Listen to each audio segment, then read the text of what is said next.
Hello मेरे प्यारे दोस्तों। अयान बनेगा सुप्रीम थंडर गॉड के एक नए अध्याय पे आप लोग का स्वागत है। यह कहानी मेरे द्वारा एडिटेड और ट्रांसलेटेड है। अगर कहानी पसंद आए तो लाइक करें और अपने दोस्तों के साथ शेयर करें और कमेंट करें, और आगे की कहानी जल्दी पाने के लिए चैनल को सब्सक्राइब कर सकते हैं। धन्यवाद।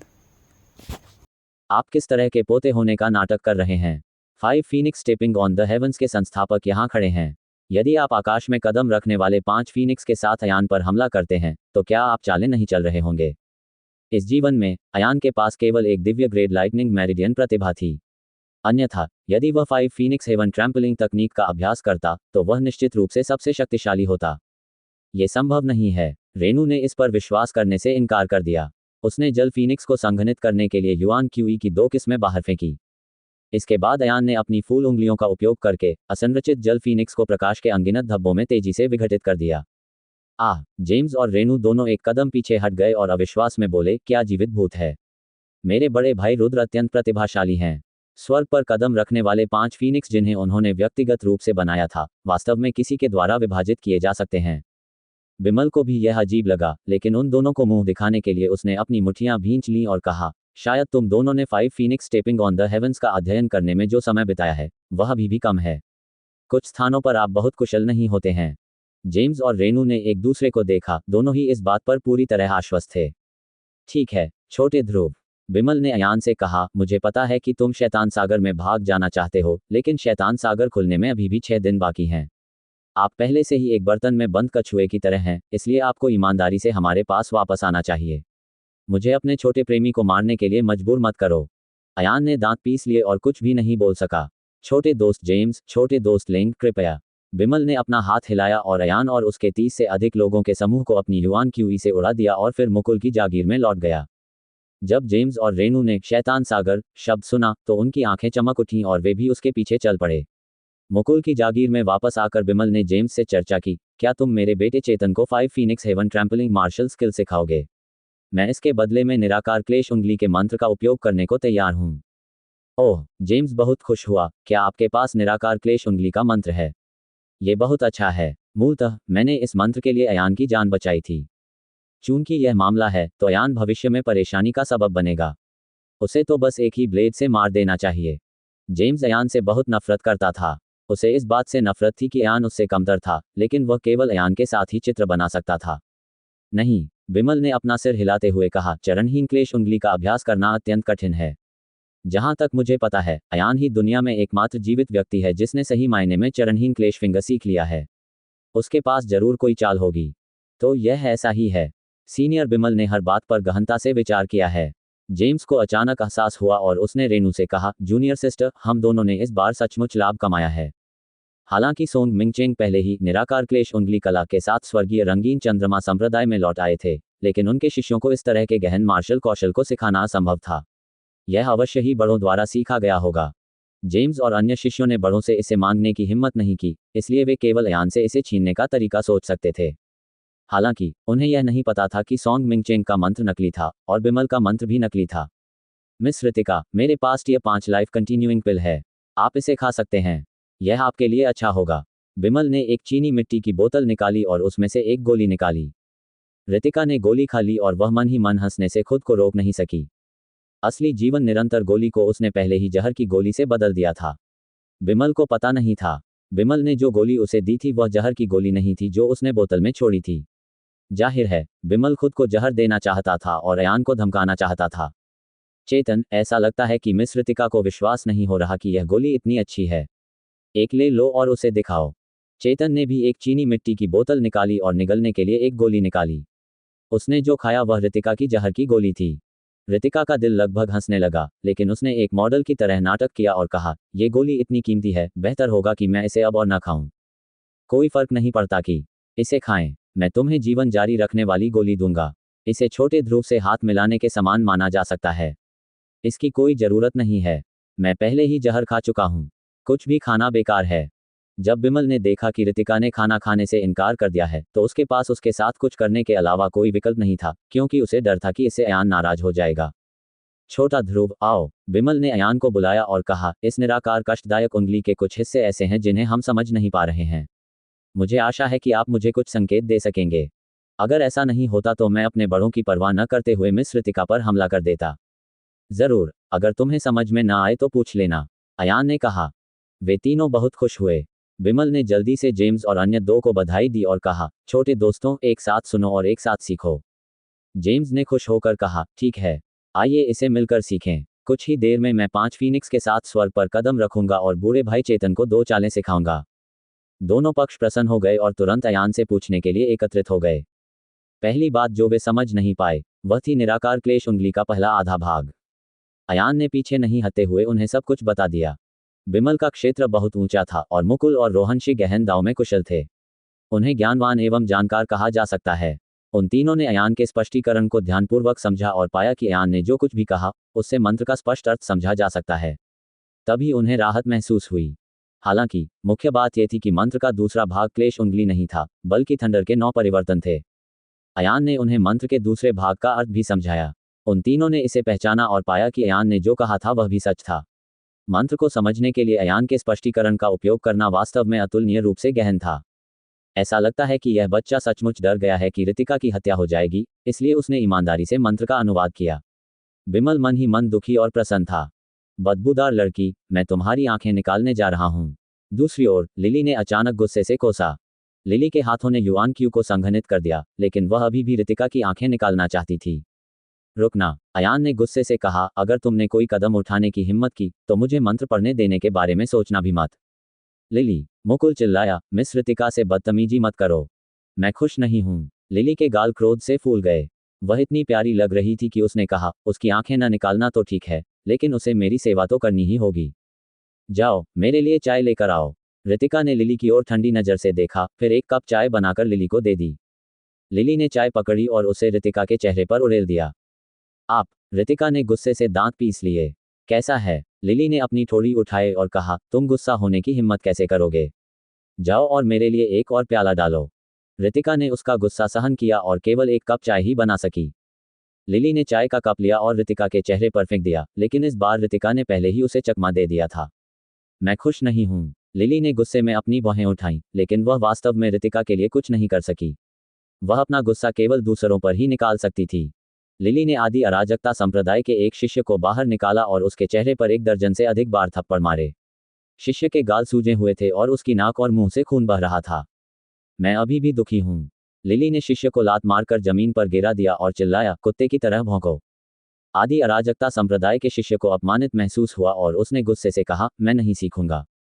जल्दी से सीखो। लिली ने एक एक पैर से शिष्य की जांघों के बीच में लात मारी, जिससे शिष्य जमीन पर लौटने लगा और बुरी तरह चिल्लाने लगा, मैं सीखना नहीं चाहता। मैं नहीं सीखूंगा। ऐसा दृश्य देखकर सभी के दिल दहल गए। रेनू ने अपना मुंह ढक लिया और मुस्कुराई, छोटी बहन लिली, अगर वह नहीं सीखता है तो कोई बात नहीं। उसकी घृणा दूर करने के लिए तुम उसकी आंखें क्यों नहीं निकाल लेते? आदि अराजकता संप्रदाय का शिष्य इतना भयभीत हो गया कि उसका शरीर कांपने लगा। उसने गुस्से से रेनू को घूरते हुए कहा, तुम कितनी निर्दयी हो। हाँ, ये सही है। लिली ने खुशी से ताली बजाए और कहा, मैं उस बदबूदार लड़की की आंखों में नहीं झांक सकती। क्या मैं आप पर दबाव नहीं डाल सकता? जैसे ही वह बोल रही थी, लिली ने अप्रत्याशित रूप से आदि अराजकता संप्रदाय के शिष्य की दोनों आंखें बाहर निकाल लीं। वह अपनी दोनों आंखें ऊपर उठाकर खुशी से हंसने लगी, मानो उसे सबसे अच्छा खिलौना मिल गया हो।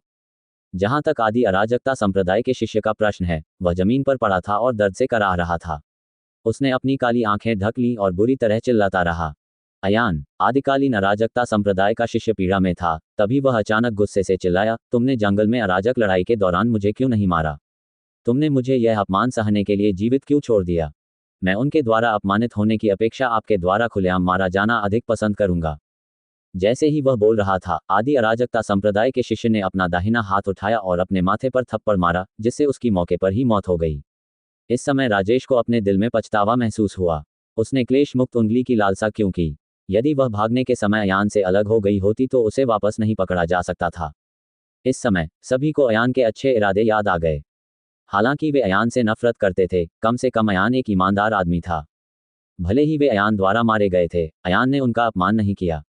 इसके बजाय उसने उन्हें, जो मार्शल कलाकार थे, तलवार की धार से मरने दिया। लिली द्वारा अपमानित होकर मृत्युदंड दिए जाने के बजाय आप सीखिए। लिली ने आदि अराजकता संप्रदाय के एक अन्य शिष्य को पकड़ लिया और चिल्लाया, आज मैं निश्चित रूप से कुत्ते की भौंकने की आवाज सुनूंगी।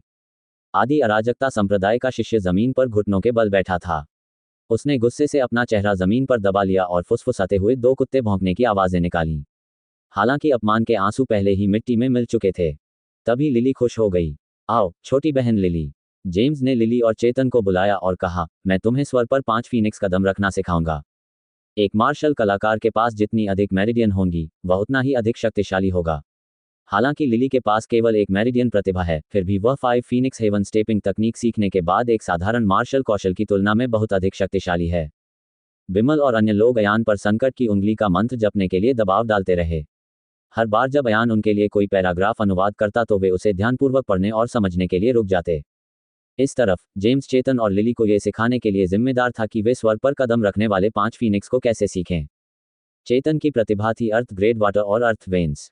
उन्होंने जिस फीनिक्स को संघनित किया उसका मुख्य भाग पानी था, जिसमें लकड़ी की विशेषताएं भी थीं। उन्होंने जो फीनिक्स छोड़ा वह नीले रंग का था और उसकी सतह हरे प्रकाश से ढकी हुई थी। जेम्स ने जल फीनिक्स को अपनी हथेली से थपथपाया। जल फीनिक्स तुरंत ही 1/3 तक सिकुड़ गया, लेकिन फिर फीनिक्स अपने आप ठीक होने लगा। जेम्स ने प्रशंसा करते हुए कहा, हालांकि पानी और मिट्टी की नसों की शक्ति कम है, लेकिन लकड़ी की नसों में दीर्घकालिक स्थिरता है, जिससे आप किसी चाल की अवधि को कई गुना बढ़ा सकते हैं। हाँ बड़े भाई मुकुल, आपके मार्गदर्शन के लिए धन्यवाद। चेतन बहुत खुश था। जेम्स मुस्कुराया और कहा, तुमने अभी अभी सीखा है और तुम्हारी शक्ति पर्याप्त नहीं है, लेकिन तुम्हारी प्रतिभा बहुत अच्छी है। यदि आप 1.5 साल तक लगन से साधना करेंगे तो आपको थोड़ी बहुत सफलता अवश्य मिलेगी। अब आप जाकर उन लोगों के साथ अभ्यास कर सकते हैं। चेतन बहुत खुश था। उसने तुरंत आदि अराजकता संप्रदाय के एक शिष्य को पकड़ लिया, जो पहले कुत्ते की तरह भौंक रहा था और उससे लड़ने लगा। जब चेतन ने जल फीनिक्स को संघनित किया, तो आदि अराजकता संप्रदाय के शिष्य भी अयान से सीखना चाहते थे और जल फीनिक्स को तोड़ना चाहते थे। हालांकि उन्हें स्वर्ग पर कदम रखने वाले 5 फीनिक्स के बारे में ज्यादा जानकारी नहीं थी। एक बार जब वह जल फीनिक्स पर प्रहार करता तो जल फीनिक्स और अधिक बड़ा और शक्तिशाली हो जाता। जब जल फीनिक्स पूरी तरह से विकसित हो गया तो वह आदि अराजकता संप्रदाय के अनुयायियों की ओर क्रूरतापूर्वक झपटा। हालांकि फीनिक्स की सघन शक्ति पर्याप्त ठोस नहीं थी। ये स्पष्टतः पर्याप्त कुशल नहीं था। आदि अराजकता संप्रदाय के शिष्य ने अपनी पूरी ताकत लगा दी और जल फीनिक्स के माथे पर थप्पड़ मारा। वास्तव में फीनिक्स ने उसे पीछे की ओर उड़ा दिया था और उसने मुंह में खून थूक दिया था। जहां तक आधा दर्जन जल फीनिक्स का सवाल है, वह भी अपने आप ही ढह गया। हर कोई हैरान था। 5 फीनिक्स स्वर्ग पर कदम रख रहे थे। वास्तव में चेतन ने अभी अभी सीखा था कि कैसे 1 घंटे से भी कम समय में प्राइमोडियल कैस संप्रदाय के 6ठे स्तर पर एक विशेषज्ञ को घायल किया जाए। हालांकि आदि अराजकता संप्रदाय के शिष्य पहले ही दौड़कर आ गए थे और चेतन को एक ही मुक्का मारकर मार डालने वाले थे। चेतन पर्याप्त कुशल नहीं था। वह जल्दी में था और उसे समझ नहीं आ रहा था कि इससे कैसे निपटे। इस समय बिमल अचानक दौड़ा और आदि अराजकता संप्रदाय के शिष्य का सिर पकड़ लिया और उसे एक सूखी लाश में बदल दिया। यहाँ चेतन। बिमल ने प्रकाश की गेंद चेतन को थमाते हुए धीरे से कहा, अपने बड़े भाई मुकुल का अच्छी तरह से पालन करो। चेतन ने जोर से सिर हिलाया। इन लोगों को इतना बेशर्म और बेरहम देखकर अयान का दिल पहले से ही गुस्से से भर गया था। अगले 3 दिनों में बिमल और अन्य लोगों ने क्लेश मुक्त उंगली विकसित करने पर ध्यान केंद्रित किया। अगर उन्हें कुछ समझ में नहीं आता तो वे अयान से पूछते।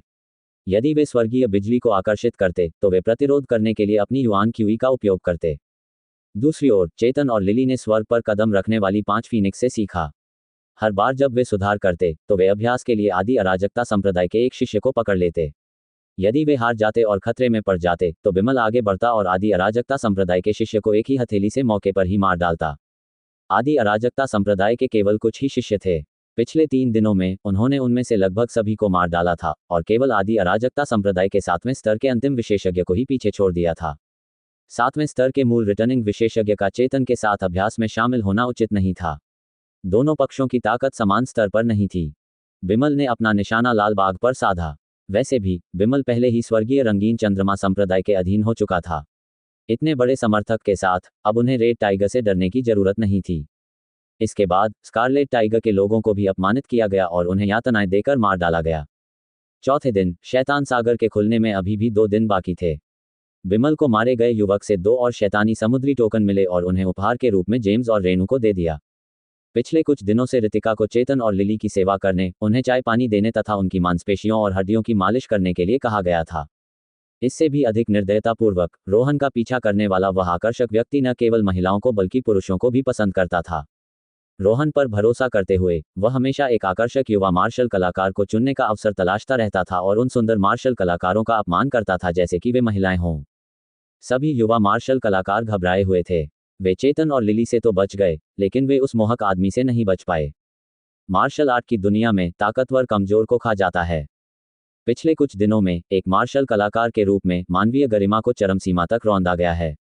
एक बार जब वह मार्शल दाव में प्रवेश कर गया तो उसका जीवन और मृत्यु अपरिहार्य हो गया। कमजोर को ताकतवर के सामने बोलने का कोई अधिकार नहीं था। उनकी गरिमा और व्यक्तित्व जमीन पर पड़ी मिट्टी की तरह थे जिन्हें बेरहमी से रौंदा जा सकता था। मार्शल आर्ट की दुनिया हमेशा से क्रूर रही है। अतीत में भी ऐसा ही था, अब भी ऐसा ही है और भविष्य में भी ऐसा ही होगा। 5वां दिन। बिमल ने अपनी मांसपेशियों और हड्डियों को खींचते हुए कहा, राक्षस सागर खुलने में अभी एक दिन बाकी है। ये कल के बाद की सुबह होनी चाहिए। भाई मुकुल, रोहन, छोटे दोस्त जेम्स, क्यों न हम अब चलें?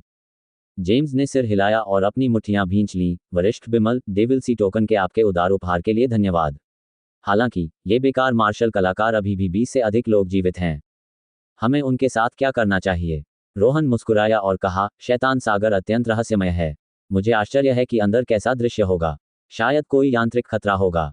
हम इन छोटे जानवरों को एक साथ शैतान सागर में ले जा सकते हैं। यदि हमें किसी खतरे का सामना करना पड़ता है तो हम उन्हें नेतृत्व करने और ढाल के रूप में कार्य करने दे सकते हैं। हाँ, बिमल ने बहुत प्रशंसा की। मैंने जांच की है, इन छोटे जानवरों पर 26 शैतान सागर टोकन हैं। पिछले कुछ दिनों में उनमें से कुछ लोग मारे जा चुके हैं तथा बचे हुए लोग संयोग से एक ही व्यक्ति थे। चलो उन्हें दानव सागर तक ले चलते हैं।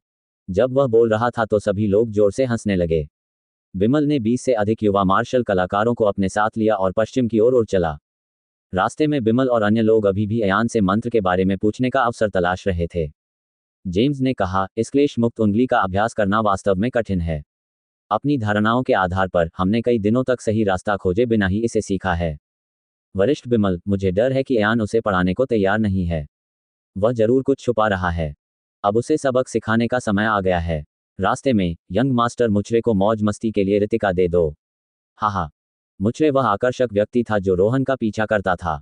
जेम्स बहुत लंबे समय तक इंतजार नहीं करना चाहता था। उसे डर था कि शैतान सागर में कुछ अप्रत्याशित घटित होगा, इसलिए वह निराकार क्लेश उंगली के मंत्र का स्पष्टीकरण तुरंत प्राप्त करना चाहता था। अयान को धमकाते हुए उसने मुचरे को रितिका के पास भेजा, क्योंकि वह चाहता था कि असामान्य मुचरे रितिका का अपमान करे। अयान ने अपनी आंखें सिकोड़ लीं और रितिका के सामने खड़ा हो गया। इस समय राजेश और अन्य लोगों ने अयान के साहस की दिल से प्रशंसा की। अयान अकेला था और वह वास्तव में 3 महान विशेषज्ञों से डरता नहीं था। वास्तव में, यदि वह सहमत नहीं होता तो वह अपना मुंह खोल देता। नहीं, नहीं, नहीं, नहीं। बिमल जल्दी से खड़ा हो गया और एक अच्छा इंसान बनने का नाटक करने लगा। तब बिमल ने पहले जेम्स को रोका और फिर अयान से गंभीरतापूर्वक कहा, छोटे ध्रुव, मैं सोचता हूं कि तुम्हें सभी मंत्रों के नोट्स की नकल कर लेनी चाहिए।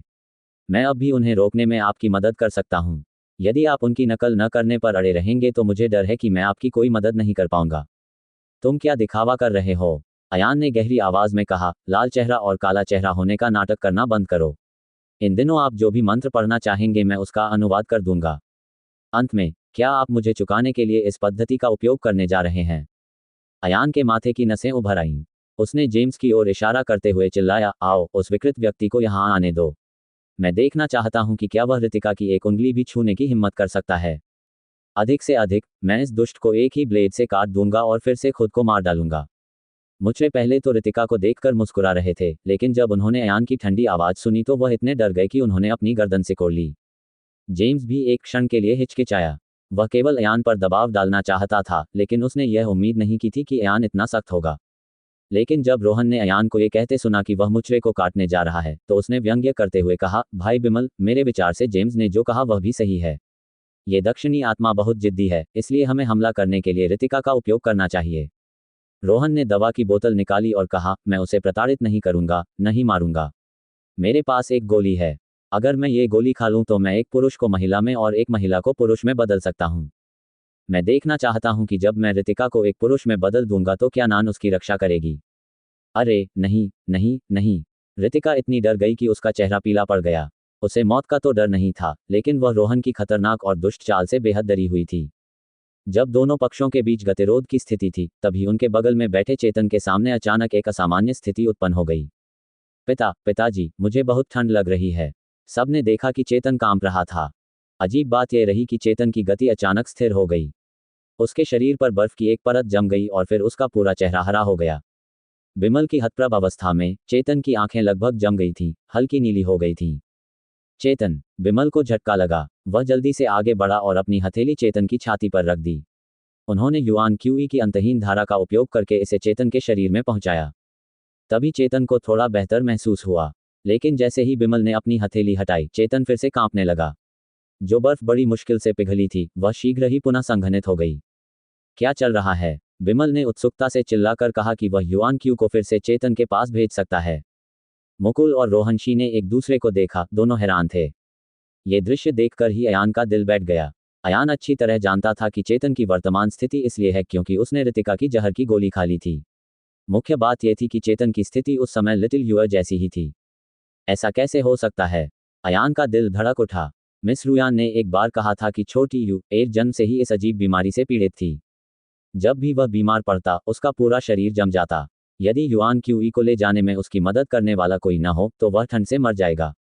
चूंकि चेतन और लिटिल यू एर की बीमारियां एक जैसी थीं, इसका मतलब है छोटा यू एर बीमार नहीं था, उसे जहर दिया गया था। क्या ये जहर स्वर्गीय शैतानी धर्म से आया है? अयान चौंक गया और अवचेतन रूप से रितिका की ओर देखने लगा। इस समय रितिका चेतन को देख रही थी और चुपके से हंस रही थी। ऐसा क्यों हो रहा है? अयान मन ही मन ये शब्द बुदबुदाता रहा। क्या ये रितिका ही थी जिसने लिटिल यू एर को जहर दिया था? नहीं, छोटी यू एर बचपन से ही बीमार रहती है। उस समय के अनुसार जब लिटिल यू एर को जहर दिया गया था, रितिका केवल 11 या 12 साल की बच्ची थी। ये स्वर्गीय शैतान धर्म द्वारा किया गया था, लेकिन स्वर्गीय शैतान धर्म ने वाम्पोआ अभिजात वर्ग कबीले के वंशज को जहर क्यों दिया? ये बात अयान के मन में रहस्य बन गई थी। इस जहर का इलाज करना भी आसान होगा। जब तक अयान व्यक्तिगत रूप से कार्रवाई करेंगे, तब तक ये कठिन ही रहेगा। यदि अयान ने मदद नहीं की होती तो इस दुनिया में लाइटनिंग मेरिडियन प्रतिभा रखने वाला दूसरा व्यक्ति ढूंढना बहुत मुश्किल होता। भाई मुकुल, जल्दी करो और मेरे बेटे को ये देखने में मदद करो कि उसके साथ क्या गलत है। बिमल ने तत्काल मदद मांगी। वह अजीब है। चेतन की चोटों की जांच करने के बाद मुकुल ने उत्सुकता से पूछा, मैंने इस तरह की बीमारी पहले भी देखी है। कुछ वर्ष पहले वाम्पोआ कबीले की एक महिला अपनी छोटी बहन को हर जगह चिकित्सा उपचार के लिए लेकर आती थी।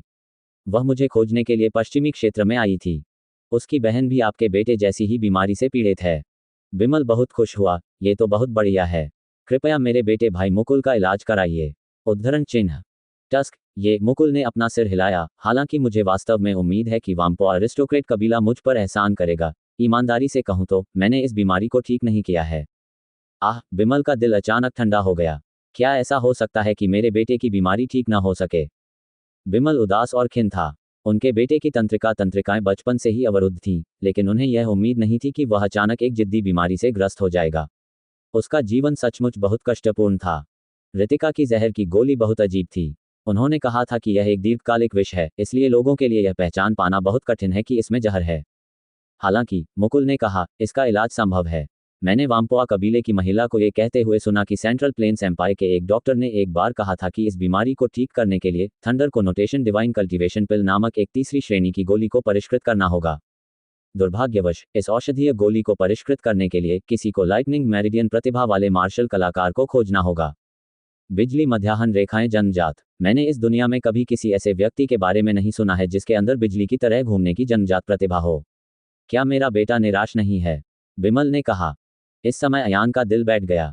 उसे उम्मीद नहीं थी कि मुकुल को सचमुच पता होगा कि उसकी बीमारी का इलाज कैसे करना है। यह मिस रुयान ही थी जिन्होंने मुकुल से मदद मांगते समय इस गोली के शोधन की विधि के बारे में बताया था। राजेश और बाकी लोग अयान को अजीब भाव से देखने लगे। वे पहले भी अयान के साथ लड़ चुके थे और जानते थे कि अयान के पास लाइटनिंग मेरिडियन प्रतिभा है। हालांकि वे सभी बिमल द्वारा अपमानित थे, इसलिए वे ऐसी बात कैसे बता सकते थे? क्या ये बिजली मेरिडियन जन्मजात है? मुझे इतना डर लग रहा है। जेम्स ने ताली बजाई और मुस्कुराया, अद्भुत। क्या आपको अभी भी लाइटनिंग मेरिडियन प्रतिभा वाले मार्शल कलाकार को खोजने के बारे में चिंता करने की जरूरत है? फिलहाल हमारे पास पहले से ही एक है। क्या ऐसा नहीं है, युवा मास्टर अयान? क्या छोटे ध्रुव में बिजली की मेरिडियन प्रतिभा है? बिमल ने तिनका पकड़ा और अयान की बांह जल्दी से हिलाते हुए कहा, जल्दी से मेरे बेटे की बीमारी का इलाज करो। चेतन की हालत अब स्थिर हो गई है, लेकिन भविष्य में वह फिर भी बीमार पड़ सकता है। बिमल मदद मांगने का यह मौका नहीं गंवाना चाहता था। अयान ने कहा, बूढ़े राक्षस बिमल, तुम बहुत भूल जाते हो। तुमने पहले भी मुझे ऐसी ही धमकी दी थी, लेकिन अब तुम मुझसे मदद मांग रहे हो।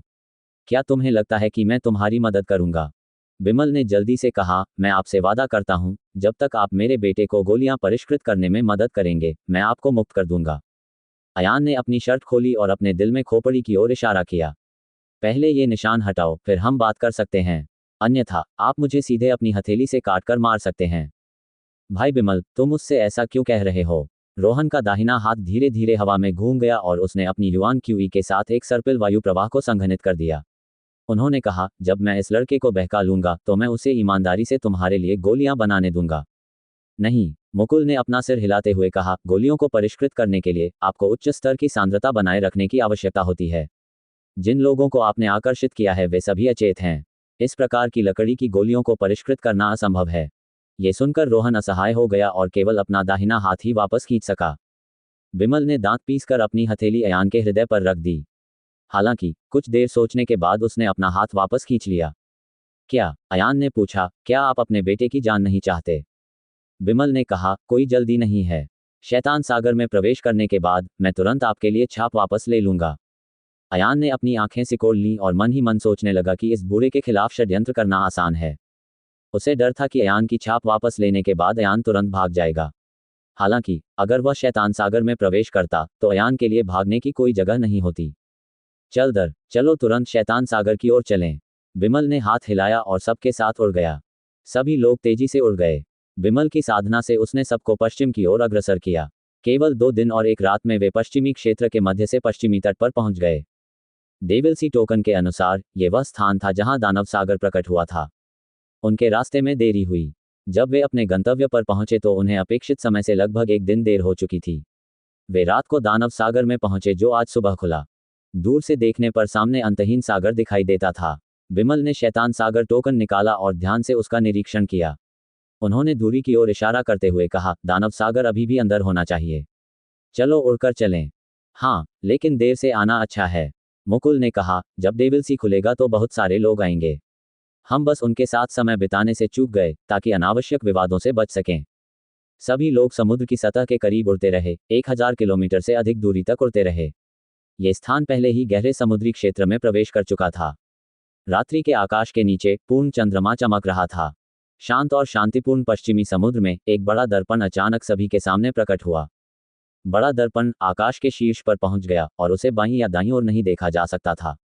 दर्पण के नीचे वह समुद्र की गहराई में चला गया और इसी तरह वह समुद्र का तल नहीं देख सका। यह अजीब चीज अचानक समुद्र की सतह पर प्रकट हुई, जिससे सभी को एक अजीब सा आश्चर्य महसूस हुआ। क्या ये शैतान सागर का प्रवेश द्वार हो सकता है? रोहन की आंखें अविश्वास से फैल गईं। बिमल ने शैतान सागर टोकन निकाला और पाया कि शैतान सागर टोकन चमकदार था। इसके अलावा टोकन का ऊपरी हिस्सा बड़े दर्पण की ओर इशारा कर रहा था जो चमक रहा था। हे भगवान, अच्छा भाई, इस दुनिया में ऐसी दुर्लभ चीज है। रितिका ने अयान का हाथ पकड़ लिया। वह क्रोधित भी थी और उत्साहित भी। देखो, क्या तुम हमें शीशे में प्रवेश करने दोगे? हर कोई आईने में देख रहा था और आईने में सभी का प्रतिबिंब दिखाई दे रहा था। हालांकि सबसे अजीब बात यह थी कि लगभग सभी का प्रतिबिंब दर्पण में था, लेकिन उनमें से कोई भी बिमल नहीं था। बिमल विचारशील था। उसने लापरवाही से एक काले झंडे वाले हत्यारे को पकड़ लिया, हत्यारे का शैतान सागर टोकन छीन लिया और हत्यारे को दर्पण में फेंक दिया। हत्यारा दयनीय हालत में दर्पण में गिर गया और दर्पण में हत्यारे का प्रतिबिंब भी सिर के बल गिर गया।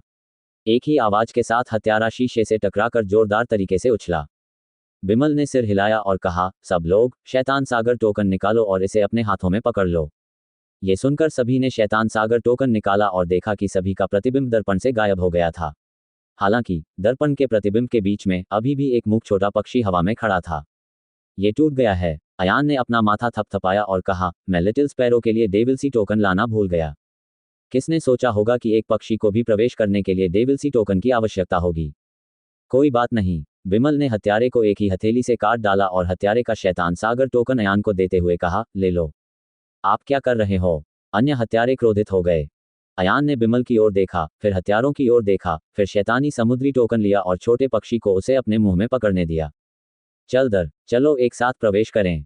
बिमल को डर था कि कोई भाग जाएगा, इसलिए उसने अपनी युआन क्यूई से सभी को बांध दिया और उन्हें दर्पण में फेंक दिया।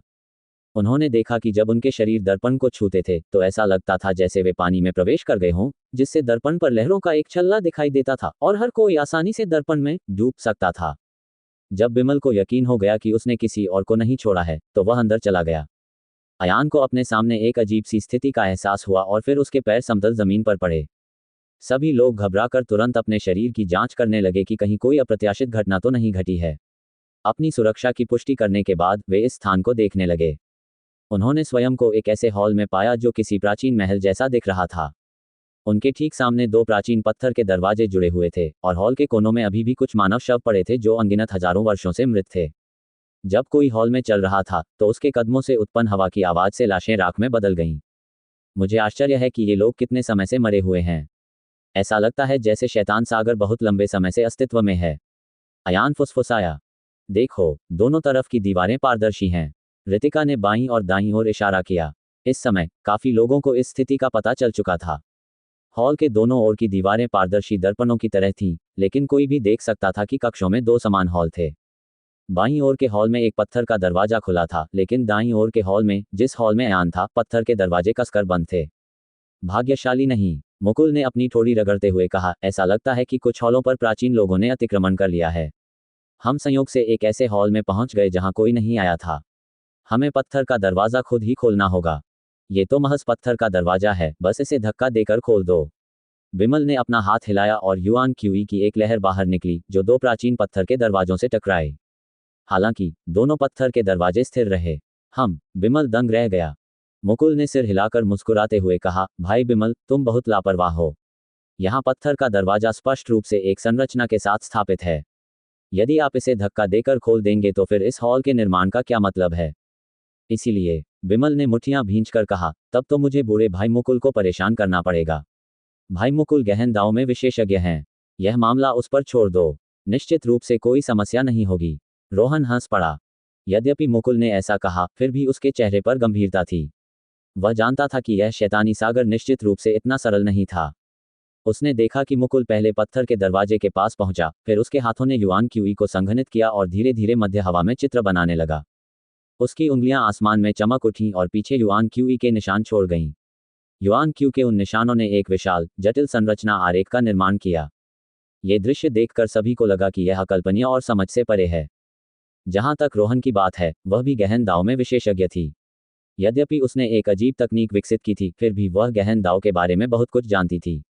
उसने प्रशंसा में ताली बजाई और कहा, भाई मुकुल का अन्वेषण आरेख वास्तव में एक स्वर्ग स्टेज प्राथमिक चरण है। मैं इसकी प्रशंसा करता हूँ। फिर मुकुल ने संरचना आरेख को धक्का दिया और संरचना आरेख धीरे धीरे हवा में पत्थर के दरवाजे के पास पहुंच गया, अंततः पत्थर के दरवाजे के साथ ओवरलैप हो गया। एक क्षण में मुकुल का प्रोबिंग फॉर्मेशन डायग्राम धीरे धीरे पत्थर के दरवाजे से बाहर तैर गया। हालांकि ये जांच संरचना आरेख अधूरा था, इसकी पूर्ण अवस्था में यह 1200 से भी कम था। जांच आरेख क्या है? बिमल ने उत्सुकता से पूछा। मुकुल ने पहले ही लौटे अन्वेषण आरेख से निष्कर्ष निकालना शुरू कर दिया था। रोहन ने बगल से समझाया, भाई मुकुल की तरह, रोहन की जागीर के लिए आपने जो 7 संरचनाएं बनाई हैं, वे नंगी आंखों से दिखाई नहीं देती। और इस संरचना को तोड़ने की कुंजी है संरचना की आंख से अनुमान लगाना। अन्वेषण आरेख का उद्देश्य यही है। भाई मुकुल अधूरे अन्वेषण आरेख के आधार पर पत्थर के द्वार पर संरचना का अनुमान लगा सकते हैं। हालांकि ये समय लेने वाली और ऊर्जा लेने वाली प्रक्रिया है। बिमल ने उत्सुकता से पूछा, रोहन का अन्वेषण आरेख पूरी तरह से उन्नत था, लेकिन जब वह बाहर आया तो केवल 1002 ही बचे थे। क्या वह असफल हो गया था? रोहन मुस्कुराया, ये सच नहीं है। अन्वेषण आरेखों में भी ग्रेड होते हैं। सामान्य रूप से कहें तो भाई मुकुल को केवल अपने स्वर्गीय चरण प्राथमिक चरण अन्वेषण आरेख को एक संरचना में धकेलने की आवश्यकता है। उस स्थिति में जब यह अन्वेषण आरेख वापस आएगा तो इनकी संख्या लगभग 120 होगी। हालांकि इस पत्थर के द्वार पर सरणी गठन केवल 1020 लौटा। इससे पता चलता है कि इस पत्थर के द्वार पर बनी संरचना अत्यंत गहन और अथाह है। लेकिन यह अच्छी बात है। 1001-2 पर वापस लौटने का मतलब है कि हमारे पास संरचना को तोड़ने का मौका है। मुझे बस भाई मुकुल को अधिक ऊर्जा खर्च करने के लिए परेशान करने की जरूरत है।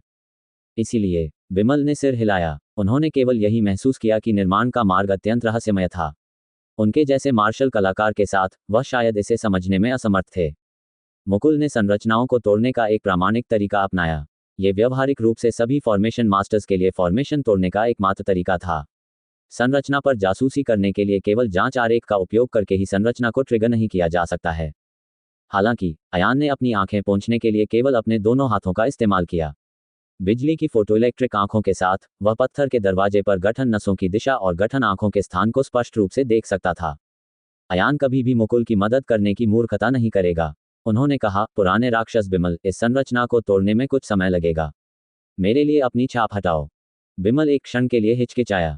उसने सोचा कि अयान यहां से बचकर नहीं जा सकेगा, इसलिए वह आगे बढ़ा और अपने हाथ से अयान की छाती पर बने निशान को खींच दिया।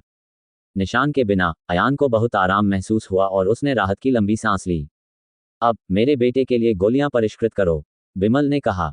अयान ने अपना सिर हिलाया। मैं यह नहीं कर सकता। तुम किस बारे में बात कर रहे हो?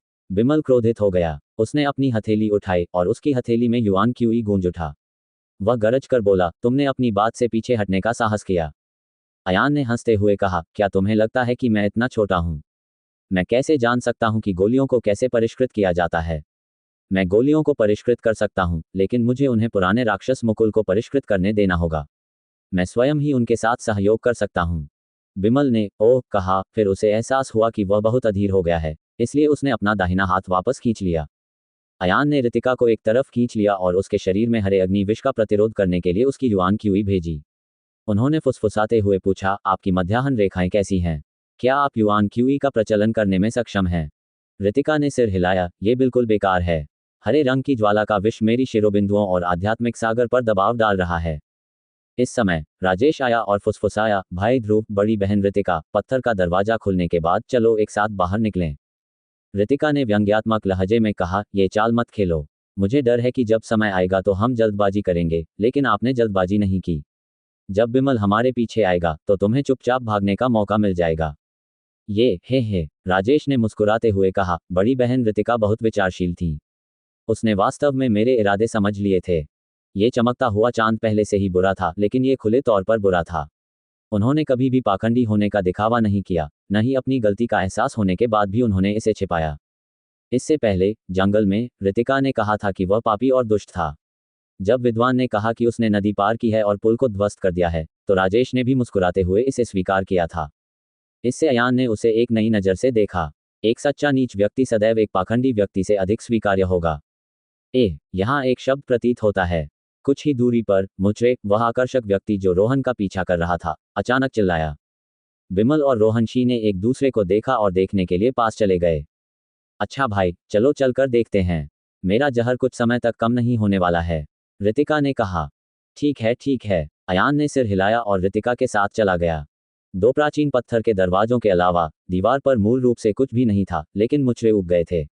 उसने दीवार को हाथ से छुआ और पाया कि धूल गिरने के बाद अंदर प्राचीन अक्षरों की पंक्तियां बनी हुई थीं। बिमल ने दीवार को साफ करने के लिए अपनी युआन क्यूई का उपयोग किया और बड़ी संख्या में शब्द देखे। सभी ने इसे पढ़ा और बहुत खुश हुए।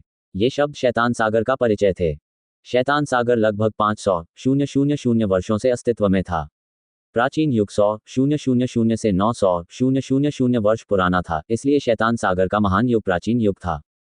यह अफवाह थी कि 500,000 साल पहले दो शीर्ष विशेषज्ञ थे जिन्होंने लड़ाई लड़ी थी, और दोनों पक्षों के बीच लड़ाई में अंतरिक्ष और समय का एक अशांत क्षेत्र विस्फोट से नष्ट हो गया था। यह अंतरिक्ष समय अशांति शैतान सागर थी। ये कभी कभी दिखाई देता था। ऐसा अनुमान लगाया गया कि यह विश्व में 500,000 वर्षों से अस्तित्व में है। अंतरिक्ष समय अशांति का अर्थ था कि समय और स्थान का अराजक क्षेत्र वास्तविक दुनिया के साथ असंगत था। लगभग 300,000 वर्ष पूर्व एक शीर्ष मार्शल कलाकार ने इस अंतरिक्ष समय अशांति की खोज की तथा इसका पुनः उपयोग किया। उन्होंने जो गहन साधना तकनीकें और युद्ध कौशल सीखे थे, या जो अद्वितीय दिव्य हथियार उन्होंने गढ़े थे, उन्होंने शैतान सागर में संग्रहित कर दिया था। डेविल सी टोकन वास्तव में 300,000 साल पहले एक grand artifact refining grand master द्वारा व्यक्तिगत रूप से गढ़ा गया था। शैतान सागर टोकन धारण करने वाला व्यक्ति अंतरिक्ष और समय के अशांत प्रवाह की बाधा को भेदने में सक्षम था। वह भी बड़ा दर्पण था। ऐसा करने वाले वे पहले व्यक्ति थे। अगले वर्षों में भी ऐसे लोग हुए जिन्होंने इसका अनुसरण किया। शैतान सागर में मार्शल आर्ट विशेषज्ञ और मार्शल आर्ट प्रतिभाएं लगातार अपने मार्शल कौशल को छिपाते रहते थे। ऐसा करने का कारण ये था कि वे इसे विरासत में प्राप्त कर सकें। कुछ विशेषज्ञ तो अत्यंत गरीब और अजेय थे। हालांकि उनके द्वारा प्रयुक्त युद्ध कौशल बहुत कटु थे, क्योंकि कोई भी वंशज उन्हें नहीं सीख सकता था। उन्होंने केवल ये सोचकर आह भरी कि उनकी अद्वितीय योग्यताएं समय की नदी में समाहित होने वाली हैं। इस प्रकार उसके मन में इसे विरासत में पाने का विचार आया।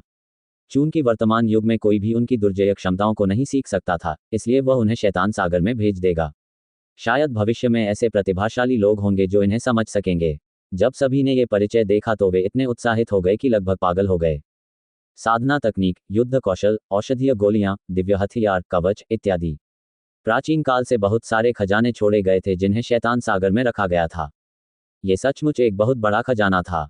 नीचे अभी भी शब्द हैं। रितिका ने नीचे की ओर इशारा किया और पाया कि डेविल सी के परिचय के नीचे और भी छोटे अक्षर थे। ये पात्र अपेक्षाकृत नए थे और इन्हें भावी पीढ़ियों द्वारा गढ़ा जाना चाहिए था। दूसरी ओर ये शब्द चेतावनी भरे शब्द थे और उनका सामान्य अर्थ इस प्रकार था। जब से 300,000 वर्ष पहले प्रथम मनुष्य ने दानव सागर में प्रवेश किया था, तब से यह अशांत अंतरिक्ष काल क्षेत्र अस्थिर हो गया था। प्रत्येक 30,000 वर्ष बाद यह एक अशांत अंतरिक्ष समय क्षेत्र में विभाजित हो जाएगा। इसी समय योद्धा अपने खजाने को इसी अशांत परत में छिपा देते थे। अयान ने अपनी उंगलियां भींची और हिसाब लगाया। अब तक शैतान सागर अंतरिक्ष और समय के 10 क्षेत्रों में विभाजित हो जाना चाहिए था। वे स्थान और समय के 30,000 वर्ष थे, स्थान और समय के 60,000 वर्ष, 90,000, 120, 000 इत्यादि। दूसरे शब्दों में, जिस क्षण वह प्रवेश करेगा, वह पहली बार 30,000 वर्ष पुराने स्पेसटाइम क्षेत्र में प्रवेश करेगा। चेतावनी को देखते रहें। शुरुआत में शैतान सागर असुरक्षित था। कोई भी व्यक्ति अंदर घुसकर अंदर का खजाना आसानी से ले जा सकता था। हालांकि इस मामले पर प्राचीन विशेषज्ञों का ध्यान गया और भविष्य की पीढ़ियों के मार्शल कलाकारों का परीक्षण करने के लिए अंदर कुछ जांच चौकियां स्थापित की गईं। इसका लक्ष्य था कि वास्तविक प्रतिभा और व्यवहारिक ज्ञान वाले लोग जांच चौकियों से गुजर सकें और खजाने प्राप्त कर सकें। केवल तभी वे अपनी साधना तकनीक, युद्ध कौशल, हथियार, गोलियां और औषधियों को सही मायने में आगे बढ़ा सकेंगे।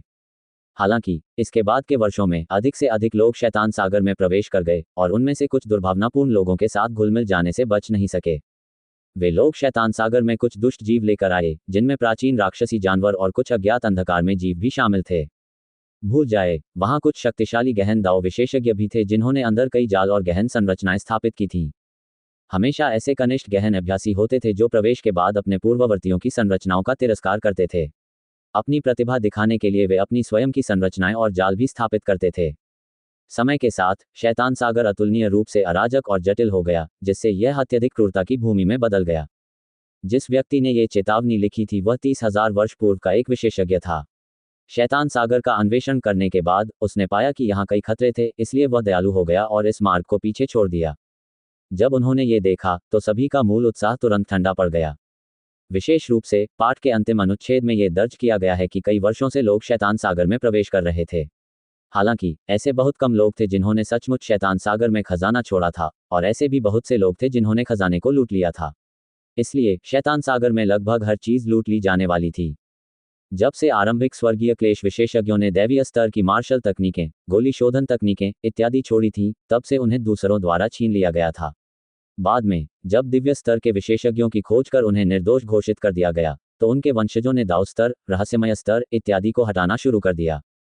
इसलिए जब मार्शल कलाकारों की भावी पीढ़ियां आएंगी तो इस बात की निश्चित संभावना होगी कि वे उन खजानों को प्राप्त कर सकें जिन्हें उनके पूर्ववर्तियों ने खो दिया था, लेकिन अधिक संभावना यह है कि वे कुछ भी नहीं पा सकेंगे। इसलिए वंशजों को सलाह दी जाती है कि यदि आवश्यक न हो तो शैतान सागर में न उतरें, ताकि उनकी जान न जाए और कुछ भी न मिल सके। इस बिंदु पर चेतावनी समाप्त हो गई। हर कोई हताश महसूस कर रहा था।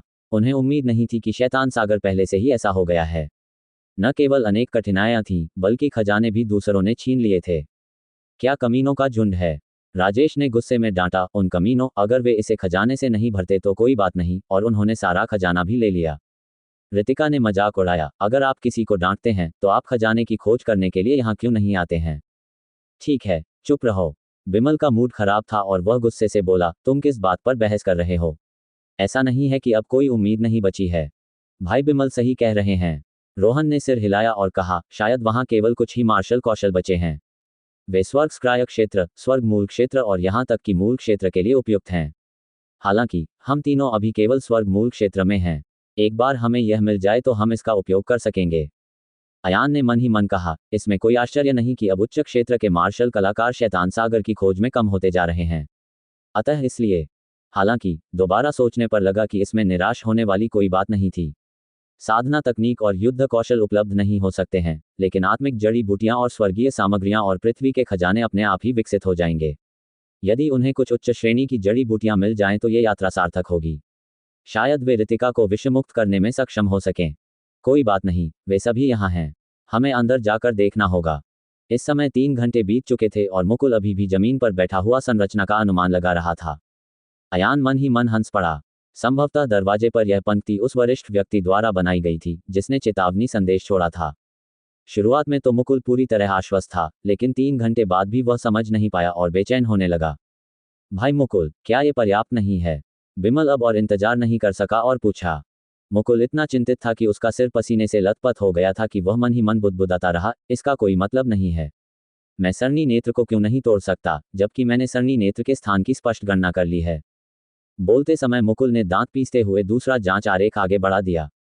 हालांकि जो जांच आरेख प्राप्त हुआ वह पहले वाले से पूरी तरह से अलग था।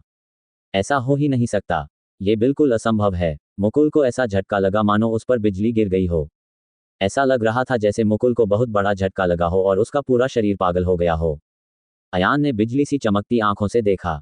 पत्थर के दरवाजे पर बनी संरचना वास्तव में जटिल थी और उस पर केवल एक ही संरचना वाली आंख थी।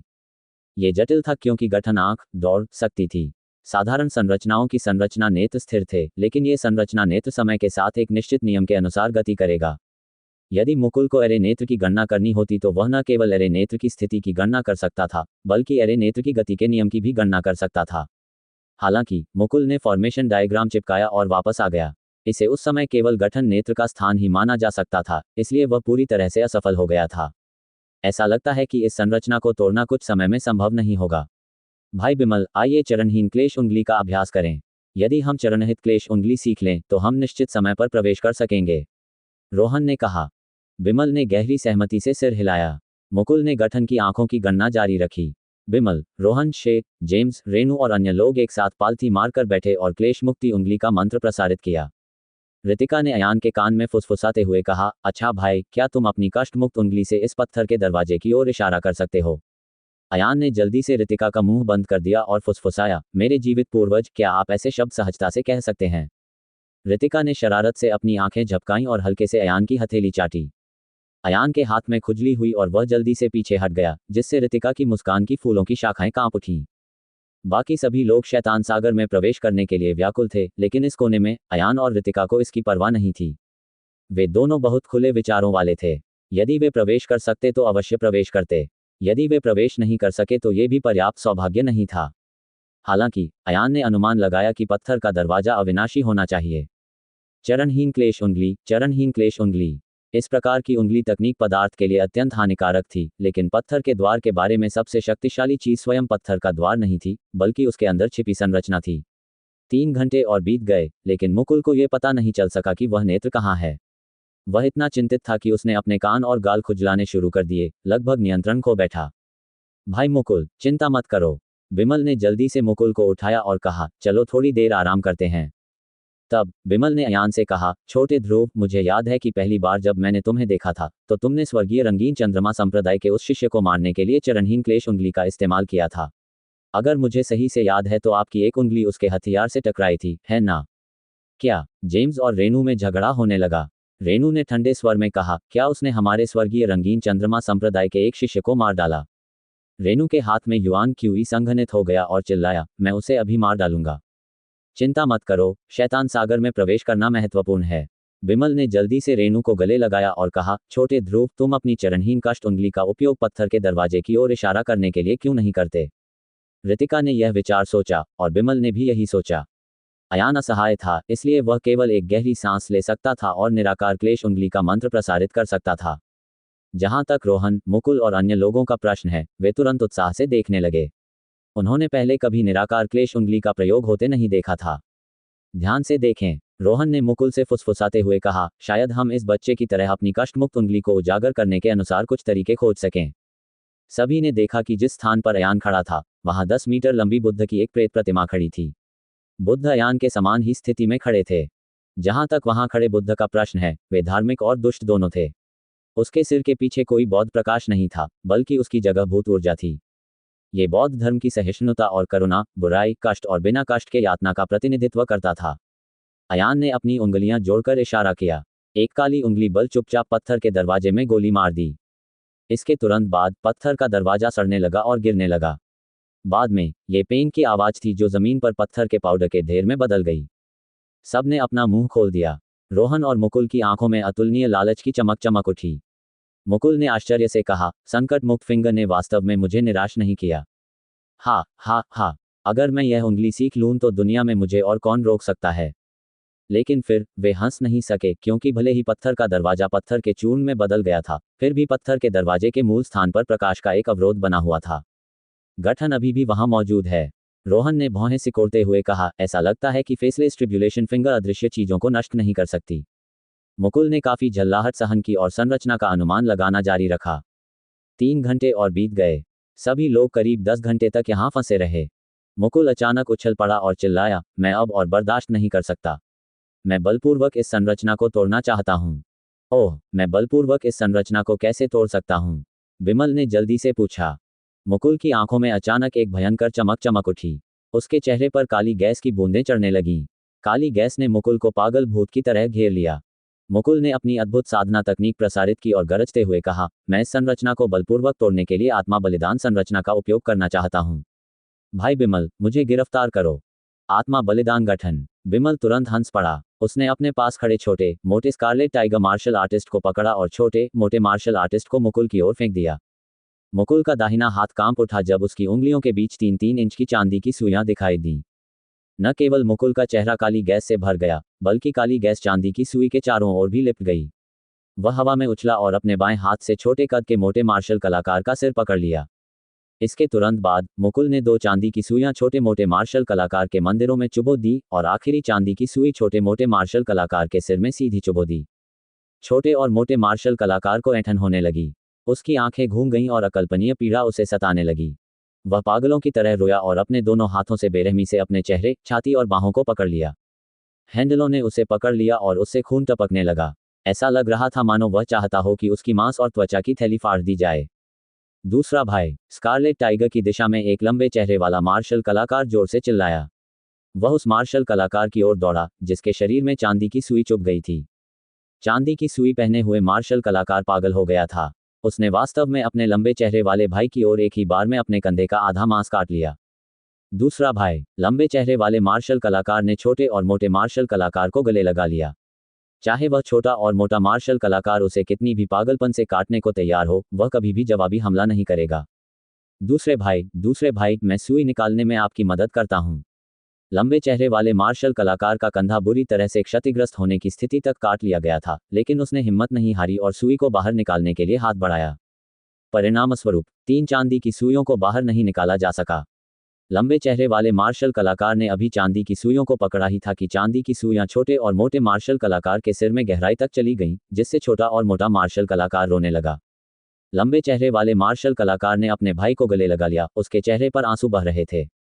लानत है कमीनों पर, तुमने मेरे दूसरे भाई के साथ क्या किया?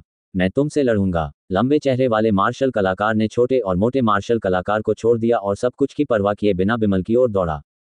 बिमल ठंडी हंसी हंसा और लंबे चेहरे वाले मार्शल आर्टिस्ट को एक ही हथेली से जमीन पर गिरा दिया। उन्होंने कहा, ओरिजिन रिटर्न के 6ठे स्तर, तुमने मुझ पर हमला करने की हिम्मत की। छोटे और मोटे मार्शल कलाकार को देखकर ऐसा लगा कि उसने दर्द के मारे उसके चेहरे का मांस एक एक करके नोच लिया था। बाद में छोटा और मोटा मार्शल कलाकार अचानक स्तब्ध रह गया। अचानक एक सफेद छाया उसके सिर के ऊपर से निकल गई। सफेद छाया ने एक अमानवीय चीख निकाली और भागना चाहती थी, लेकिन छोटे और मोटे मार्शल कलाकार के सिर पर लगी 3 चांदी की सुइयों ने 3 बार काली गैस छोड़ी, जिससे सफेद छाया उलझ गई। और वह सफेद छाया वास्तव में एक छोटे और मोटे मार्शल कलाकार की आत्मा थी। यहां तक कि उसकी आत्मा के कवच से मुक्त हो जाने के बाद भी मुकुल ने उसे नहीं छोड़ा। छोटे और मोटे मार्शल कलाकार की आत्मा में केवल एक धुंधला चेहरा था। यह देखा जा सकता था कि उसका चेहरा अत्यंत पीड़ा से भरा हुआ था और विकृत हो गया था, तथा उससे दयनीय चीखें निकल रही थीं। धीरे धीरे छोटे और मोटे मार्शल कलाकार की आत्मा एक साधारण आत्मा से एक भयंकर भूत में बदल गई। वह एक भयंकर भूत से एक दुष्ट भूत में बदल गया था। मुकुल जोर से हंसा और बाहर कूद पड़ा। उसने उस प्रेत आत्मा को पकड़ लिया जो चांदी की सुइयों में लिपटी हुई थी। काली गैस उसके हाथ में भर गई और भूत को कुचलकर मार डाला।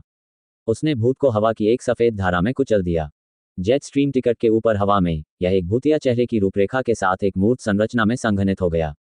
ऐसा दृश्य देखकर सभी लोग हैरान रह गए। अयान गुस्से में बोला, बिमल, मुकुल, आप तो बिल्कुल अमानवीय हैं। बिमल जोर से हंसा और उस लंबे चेहरे वाले मार्शल आर्टिस्ट को भी बाहर फेंक दिया। मुकुल ने लंबे चेहरे वाले मार्शल कलाकार को पकड़ने के लिए छलांग लगाई और लंबे चेहरे वाले मार्शल कलाकार के मंदिरों और सिर में छेद करने के लिए 3 चांदी की सुइयों का इस्तेमाल किया। लंबे चेहरे वाले मार्शल कलाकार को भी ऐंठन होने लगी और वह धरती हिला देने वाली चीखें निकालने लगा। दोबारा बिमल ने 2 स्वर्गीय शैतान पंथ के शिष्यों को पकड़ लिया और उन्हें फेंक दिया। जब तक इन लोगों के सिर में चांदी की सुइयां चुभती रहीं, वे दर्द से चीखते रहे और पागलों की तरह अपने शरीर को पकड़ते रहे। यह एक मानवीय प्रवृत्ति थी। वे इतने दर्दनाक थे कि वे अपने शरीर को चीरकर अपनी आत्मा से बाहर निकल जाना चाहते थे। सामान्य मनुष्य अपनी आत्मा को नियंत्रित नहीं कर सकते थे या ये भी महसूस नहीं कर सकते थे कि उनकी आत्मा अस्तित्व में है, और मुकुल ने जिस सुई का इस्तेमाल किया था उसे सोल लॉकिंग सुई कहा जाता था। मुकुल की विधि मनुष्यों की आत्माओं को बलपूर्वक बाहर निकालना और फिर उन्हें नष्ट कर देना था, जिससे उनकी हालत खराब हो जाती थी। केवल तभी उनका उपयोग तथाकथित आत्मा बलिदान संरचना द्वारा किया जा सकता है। मुकुल द्वारा प्रताड़ित एवं प्रताड़ित किए जाने के बाद पीड़ा देने वाली आत्माओं को आत्मा बलिदान संरचना में फेंक दिया गया। आत्मा बलिदान संरचना अधिकाधिक मजबूत होती गई तथा संरचना पर अधिकाधिक विकृत और पीड़ादायक भूतिया चेहरे प्रकट होने लगे। ऐसा दृश्य तो अकल्पनीय था। लोगों को यातना देकर मार डालने की बात तो दूर, उनकी आत्मा को भी छोड़ने की बात भी नहीं सोची गई। हालांकि बिमल फिर भी जोर से हंसा। उसने एक व्यक्ति को पकड़कर उसे पलट दिया, फिर दूसरे व्यक्ति को पकड़कर उसे पुनः पलट दिया। ये दृश्य देखकर रोहन मुस्कुराया। उसने वास्तव में महसूस किया कि उसका पूरा शरीर उत्तेजना से जल रहा है और वह वहीं पर मुचड़े के साथ सोने लगी। मुकुल की शिष्या लिली ने खुशी से ताली बजाई। दिलचस्प है गुरुजी, आपने सुना है कि वे आपको दिलचस्प कहते हैं। बस कुछ और वार। ऐसा दृश्य नश्वर संसार में नरक जैसा था। अयान अपने गहरे सदमे से उबर गया। उसने अपना ड्रैगन ब्लड सेबर निकाला और दहाड़ा, अपने पूर्वजों को भाड़ में जाओ। ड्रैगन ब्लड सेबर की युआन क्यूई कांप उठी, क्योंकि उसमें से स्वर्ग को हिला देने वाली ड्रैगन की दहाड़ निकली। अयान ने अपनी कृपाण ऊंची उठाई और चिल्लाया, क्या तुम घुटनों के बल जीना चाहते हो या अपने पैरों पर मरना चाहते हो? अगर हम अभी नहीं लड़ेंगे तो कब इंतजार करेंगे? चलो उनसे लड़ें। हॉल में मौजूद शेष दर्जन भर मार्शल कलाकारों ने अयान के आदेशों का पालन किया। अयान ने 2 अवतारों को मुक्त करने में अग्रणी भूमिका निभाई और फिर उसके वास्तविक शरीर और अवतार ने एक साथ 4 ब्लेड लाइटें उत्पन्न की। ब्लेड की रोशनी 20 मीटर लंबी ब्लेड लाइट में परिवर्तित हो गई और मुकुल की ओर गिरने लगी। स्कारलेट टाइगर, ब्लैक फ्लैग और हेवनली डायमंड सैक सभी ने विद्रोह कर दिया तथा मुकुल, बिमल और अन्य की ओर बढ़ते हुए शक्तिशाली युआन क्यूई को छोड़ा। मुचड़े में ताकत नहीं थी। रोहन एक अराजक युद्ध में लड़ने वाला पहला व्यक्ति था। मुचड़े की सुरक्षा के लिए उनके पास दूसरों को मारने का समय नहीं था। दूसरी ओर मुकुल और बिमल ने गुस्से में हमला कर दिया। मुकुल चिल्लाया, भाई बिमल, उन्हें मत मारो। बस उन्हें तब तक पीटते रहो जब तक वे प्रतिरोध करने की क्षमता खो न दें। अन्यथा मेरी आत्मा बलिदान संरचना की प्रेरणा में कोई आत्मा नहीं होगी। बिमल ने सिर हिलाया। उन दोनों ने एक साथ अपनी हथेलियां बाहर निकाली और अपनी स्वर्गीय मूल क्षेत्र साधना के साथ उन्होंने एक एक करके युवा मार्शल कलाकारों को मार गिराया। अयान और अन्य लोगों ने कहा कि वे वापस लड़ रहे थे, लेकिन इतने सारे लोगों के साथ वे एक स्वर्गीय युवान क्षेत्र विशेषज्ञ के सामने भी नहीं टिक सके। 2 स्वर्गीय युवान क्षेत्र विशेषज्ञों की तो बात ही छोड़िए। अराजक युद्ध की शुरुआत में अयान और अन्य लोग पूरी तरह से नुकसान में थे। वहां 5 स्कारलेट टाइगर विशेषज्ञ थे जो बिमल की हथेली के बल से आधे मारे गए थे। वे पांचों एक साथ इकट्ठा होने के लिए संघर्ष करते हुए चिल्लाए, अयान, हमसे बदला लो। ऐसा कहने के बाद उन पांचों ने अपने आध्यात्मिक समुद्र को स्वयं नष्ट करने का दृढ़ निश्चय किया। धमाका। ऐसे संकीर्ण और सीलबंद वातावरण में 5 छठे स्तर के मूल रिटर्निंग विशेषज्ञों द्वारा आध्यात्मिक समुद्र के आत्मा विनाश द्वारा बनाई गई गति अतुलनीय रूप से चौंकाने वाली थी। एक क्षण के लिए पूरा हॉल विस्फोट से उत्पन्न गर्मी और लपटों से घिर गया। इन आत्मा विस्फोटों की शक्ति अभी भी तियान युआन दायरे के विशेषज्ञों के लिए कोई खतरा नहीं थी, लेकिन इससे दृश्य तुरंत नियंत्रण से बाहर हो सकता था। जोरदार विस्फोट और पूरे हॉल में फैली आग की लपटों के कारण सभी की दृष्टि और श्रवण शक्ति अस्थायी रूप से बेकार हो गई। अयान ने रितिका की रक्षा के लिए अपने युआन क्यूई का इस्तेमाल किया और पत्थर के द्वार की ओर पीछे हट गया। उन्होंने अपने दोनों हाथों से अपनी आंखें पोंछीं और लाइटनिंग फोटो इलेक्ट्रिक आई का इस्तेमाल किया। बिजली जैसी दृष्टि से अयान को तुरंत ही ऐसी दृश्य सीमा प्राप्त हो गई जो किसी और के पास नहीं थी।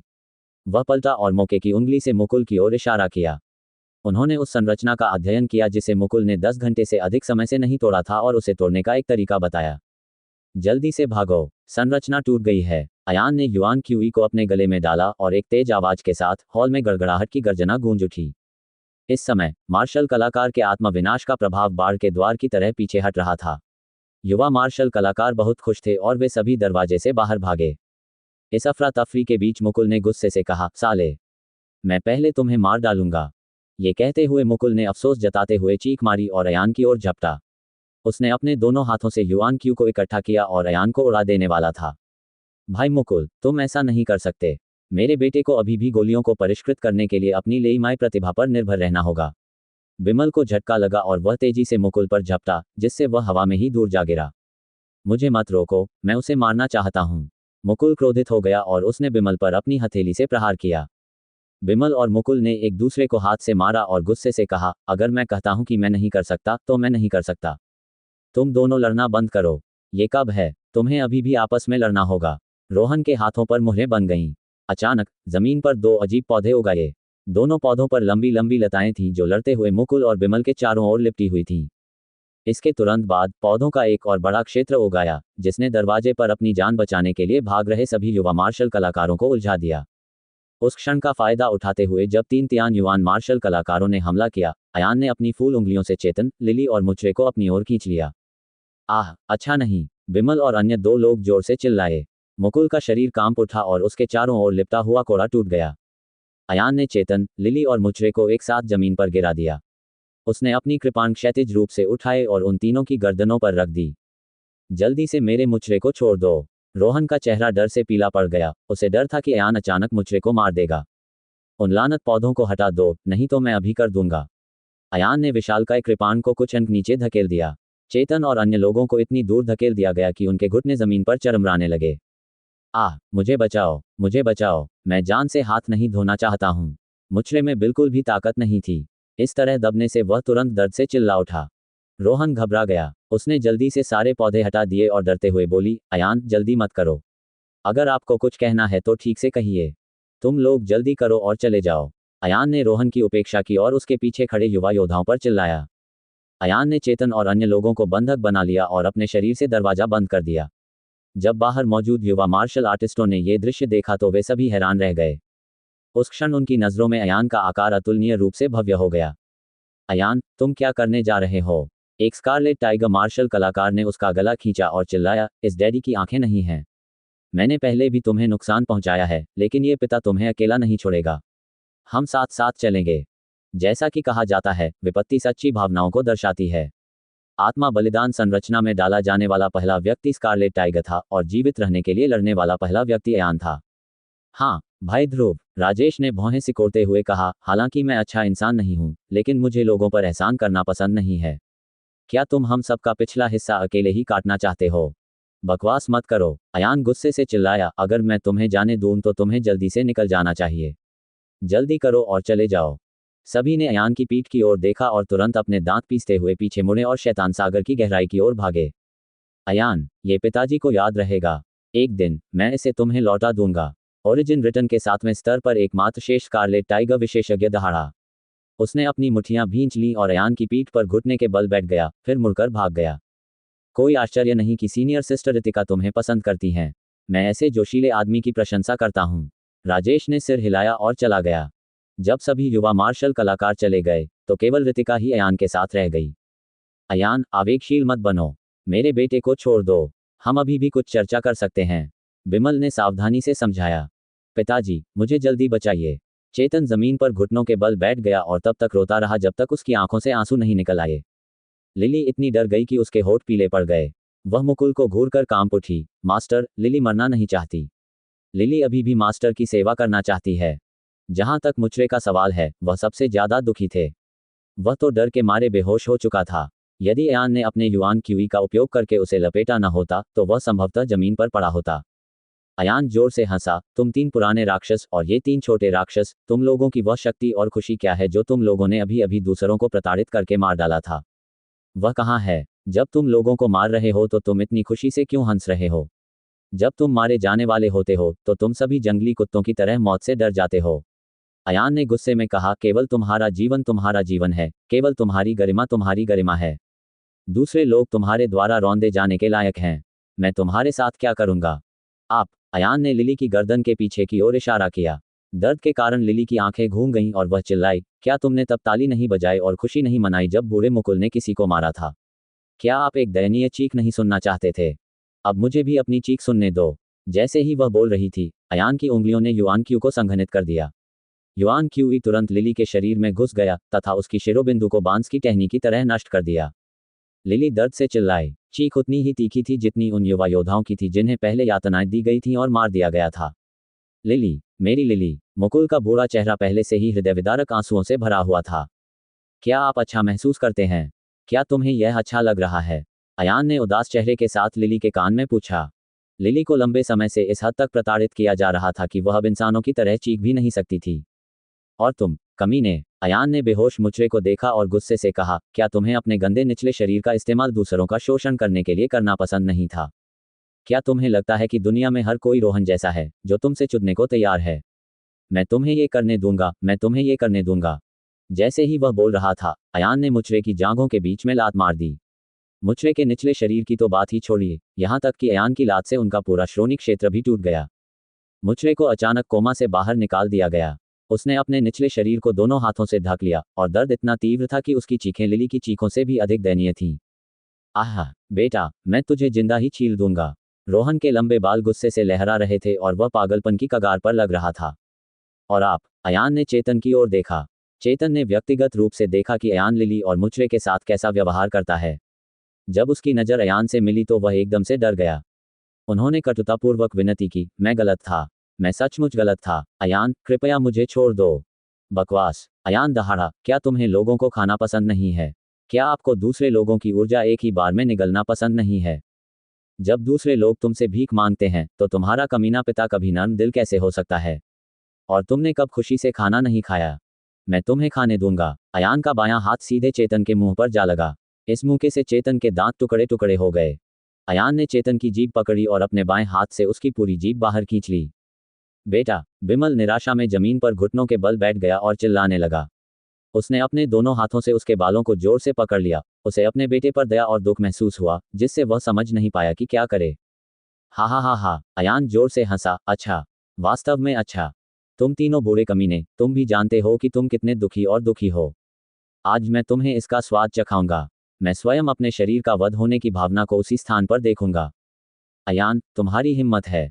बिमल, मुकुल और रोहन पागलों की तरह चिल्लाए। मैं क्या करने की हिम्मत नहीं कर सकता। अयान ने अपनी कृपाण उठाए और चेतन, लिली और मुचरे के सिर आसमान में उड़ गए। एक ही बार से अयान ने रितिका को बचाने का मौका पा लिया। बिजली की एक चमक के साथ उसका शरीर काली बिजली में बदल गया और अचानक गायब हो गया। अयान, मुझे तुमसे एक दिन और दो जगह की शिकायत है। 3 नदियां और 4 समुद्र एक दूसरे से नफरत करते हैं। अगर मैं तुम्हें नहीं मारूंगा तो मैं इंसान नहीं रहूंगा। पीछे से बिमल और अन्य लोग दर्द से चिल्लाने लगे। इस हताश और शोकाकुल चीख के बीच अयान पहले ही 100 मील दूर प्रकट हो चुका था। अयान ने लाइटनिंग एस्केप का प्रयोग किया और उसकी चेतना को शून्य पत्थर ने बुरी तरह से निगल लिया। अपनी पिछली तीव्र भावनाओं के अतिरिक्त जब वह बाहर निकला तो उसे चक्कर आ रहा था तथा आकाश और पृथ्वी घूम रहे थे। जल्दी से आराम करो। रितिका ने अयान को सहारा दिया और आराम करने बैठ गई। नहीं, यहाँ सुरक्षित नहीं है। अयान ने उठने का प्रयास किया और कहा, वे तीनों बूढ़े जानवर स्वर्ग मूल क्षेत्र के विशेषज्ञ हैं। उनके लिए 100 मील की दूरी कुछ भी नहीं है। हमें तुरंत निकलना होगा। अयान ने रितिका को उठाया और आसमान में छलांग लगा दी। उसने अपने युआन के पंख फैलाए और उसे इतना चक्कर आ रहा था कि वह उड़ जाना चाहता था। हालांकि जब उसने अपने पंख फड़फड़ाए तो अचानक रात के आकाश से एक बड़ा दबाव आया, जिससे अयान जमीन पर गिर गया। क्या चल रहा है? अयान ने अपना सिर जोर से हिलाया, खुद को जगाने की पूरी कोशिश की, लेकिन उसकी चेतना भ्रमित थी और वह वर्तमान स्थिति को समझने में असमर्थ था। रितिका ने आश्चर्य से अपना मुंह खोला और कहा, नो फ्लाई जोन। हाँ, अच्छा भाई, ये बहुत बढ़िया है। ये शैतानी सागर वास्तव में एक उड़ान निषिद्ध क्षेत्र है। तथाकथित नो फ्लाई जोन एक अत्यंत शक्तिशाली मार्शल कलाकार द्वारा निर्दिष्ट क्षेत्र में स्थापित किया गया एक दुर्जय दबाव क्षेत्र था। नो फ्लाई जोन में मनुष्य और मार्शल कलाकार कूद तो सकते थे लेकिन उड़ नहीं सकते थे। एक बार जब यह अनुमान लगा लिया जाता कि वे उड़ रहे हैं तो एक शक्तिशाली दबाव डाला जाता था जो उड़ान भरने वाले दल को बलपूर्वक जमीन पर गिरा देता था। सामान्यतः कहा जाए तो नो फ्लाई जोन कुछ बहुत ही महत्वपूर्ण स्थानों पर स्थापित किया गया था, जैसे कि धीरज साम्राज्य की राजधानी हाउजिंग। अयान ने राहत की सांस ली और कहा, तो ये शैतान सागर उड़ान निषिद्ध क्षेत्र है। ये बहुत बेहतर है। कम से कम बिमल और अन्य लोग इतनी कम समय में भाग नहीं सकते। बिमल और अन्य लोगों को ठीक से पता नहीं था कि अयान कहाँ भाग गया था या वह कितनी दूर था। अयान की खोज के लिए उन्हें हवा में उड़ना पड़ा। हालांकि अगर वे उड़ने में असमर्थ हों तो उन्हें ढूंढना और भी कठिन होगा। अयान ने अपने आसपास देखा और पाया कि दानव सागर का पहला स्पेसटाइम जोन बहुत अजीब था।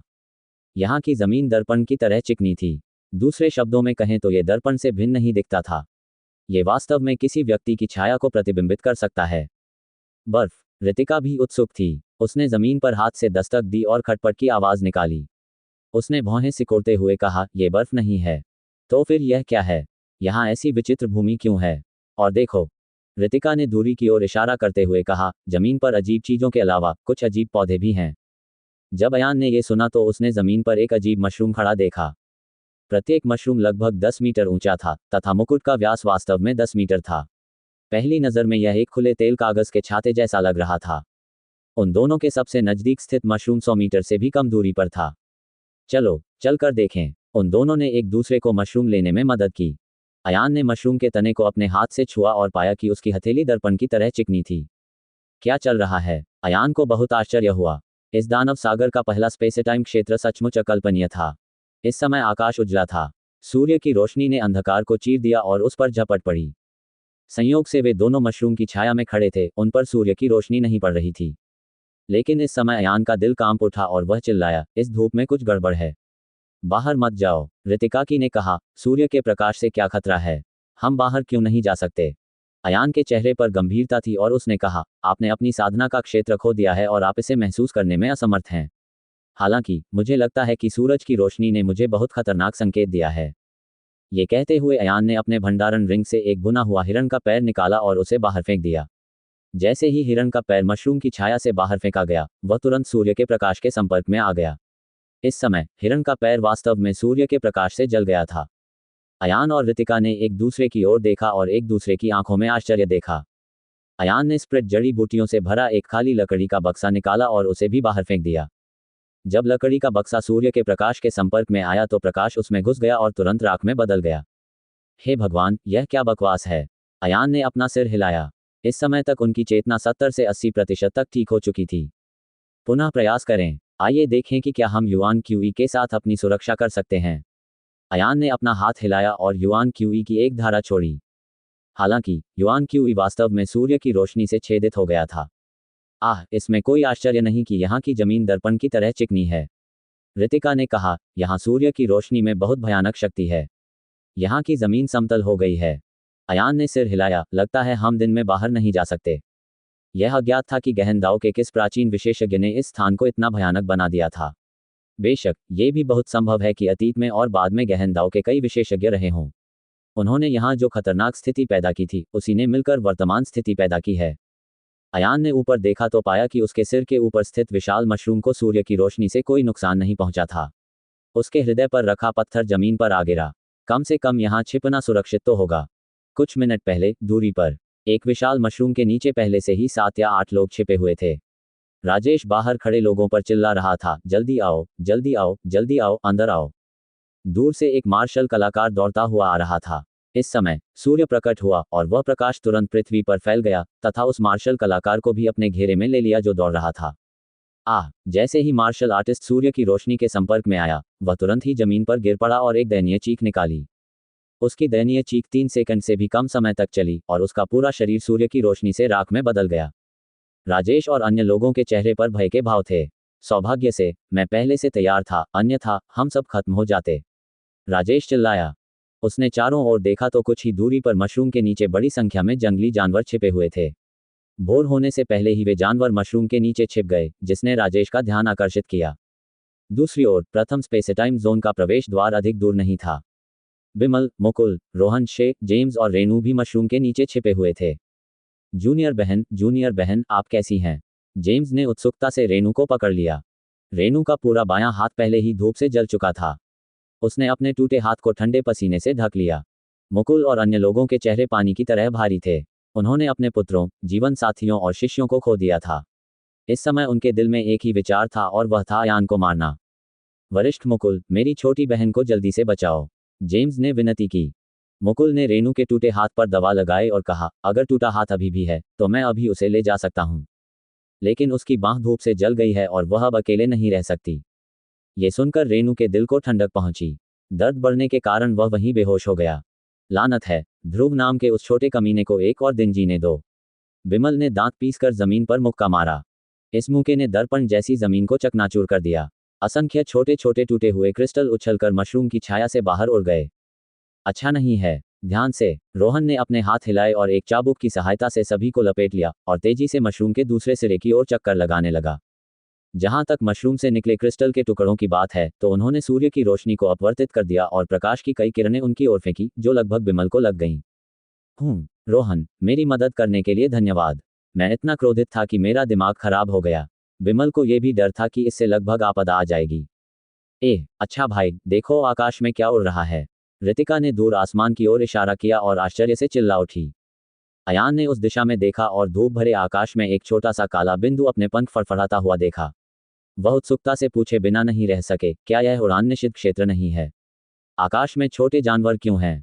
हालांकि जब छोटा काला बिंदु उनके पास पहुंचा तो उनके मुंह ओ आकार में बदल गए। ये वास्तव में एक पृष्ठ था। सबसे हास्यास्पद बात यह थी कि पृष्ठ पर छोटे पंखों का एक जोड़ा था जो हवा में फड़फड़ा रहा था। इसके अलावा वह अयान और अन्य लोगों के पास मंडरा रहा था, मानो वह उत्सुकता से अयान और अन्य लोगों को देख रहा हो। क्या बकवास है। अयान को लगा कि उसका दिमाग खत्म हो रहा है। शैतान सागर में जो कुछ भी हुआ वह उसकी सामान्य समझ से पूरी तरह से परे था। अयान ने पृष्ठ को पकड़ने के लिए अपनी फूल चुनने वाली उंगली का उपयोग किया, लेकिन फूल चुनने वाली उंगली ने युआन क्यूई का भी उपयोग किया। जब युआन क्यूई सूर्य के प्रकाश में आया तो वह तुरंत जल गया। ऐसा लगता है कि पृष्ठ पर कुछ पाठ है। रितिका ने उसे स्पष्ट रूप से देखने की पूरी कोशिश की, लेकिन पृष्ठ अपने पंख फड़फड़ा रहा था और अस्थिर था। मूलतः ये पृष्ठ छोटा था, लगभग एक वयस्क की हथेली के आकार का, तथा इस पर लिखे शब्द और भी छोटे थे। इसके अलावा पुस्तक अपने पंख फड़फड़ाती थी और ऊपर नीचे उछलती थी, जिससे एक भी शब्द स्पष्ट रूप से देखना असंभव हो जाता था। क्या ये किसी प्रकार का साधना तकनीक या मार्शल कौशल? रितिका ने अपना माथा थपथपाया और बोली, अरे, ये पन्ना दिन में भी उड़ता रहा, पर कोई इसे नहीं ले गया।